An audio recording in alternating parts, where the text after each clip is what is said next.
ఒక పాయింట్ ఉంది, అది మాట్లాడాలా లేదా అని అప్పటి నుంచి కాన్ఫ్లిక్ట్ కొట్టేస్తుంది. బట్ ఐ థింక్ చెప్తాను. ఇప్పుడు అందరూ చూస్తున్నారు ఇక్కడ మా సినిమా హీరోయిన్ అనుపమ లేదు. తను ఎందుకు లేదంటే దానికి ఒక కారణం ఉంది. ఇప్పుడు నిన్న ఒక పోస్టర్ రిలీజ్ అయింది. ఆ పోస్టర్ లో ఒక హ్యాండ్ పొజిషన్ ఏదో చూసి చాలామంది చాలా రకాలుగా కింద దాని గురించి రాశారు. అంటే ఆబ్వియస్లీ హీరోలు, హీరోయిన్లు, సెలబ్రిటీస్ మీరందరూ సోషల్ ఐలో ఉంటారు. డెఫినెట్లీ అందరూ 10 రకాలుగా మాట్లాడతారు. అండ్ మీరు మాట్లాడడానికి కూడా లేదు, రెస్పాన్స్ దానికి ఏమి ఇవ్వడానికి లేదు.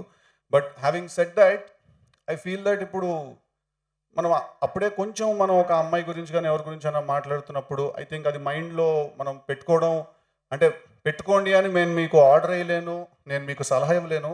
So I think this is a request that when ever it comes to female co stars or female actresses, వాళ్ళ గురించి మనం కామెంట్స్ కానీ అవన్నీ చేసినప్పుడు ఒక పాయింట్ వరకు, అంటే ఇట్ ఈస్ లైక్ మనం ఇప్పుడు ఎక్కడైనా ఒక అమ్మాయిని కలిసినప్పుడు అమ్మాయితో మనం ఫ్లర్ట్ చేసాం అనుకోండి, అది అమ్మాయి కూడా ఎంజాయ్ చేసేటట్టు ఉండాలి కదా.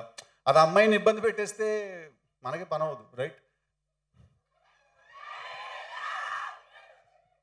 So but having said that, it's quite sensitive. So నా ఒకే ఒక రిక్వెస్ట్ ఏంటంటే, ఏదైనా ఎప్పుడైనా అలాంటివి జరిగినప్పుడు ఆబ్వియస్లీ ఆ రాసింది నిజం కాదు, అక్కడ చూసింది నిజం కాదు. అది కొంతమంది, అంటే ఒక ఇంటర్నెట్ కనెక్షన్ ఉండి ఏ పని లేకపోతే వచ్చే మాటలు, వచ్చే కమెంట్స్ అవన్నీ. సో నా ఒకే రిక్వెస్ట్ ఏంటంటే అందరితోటి కొంచెం హెల్దీ అట్మాస్ఫియర్ మెయింటైన్ చేద్దాం when it comes to these things.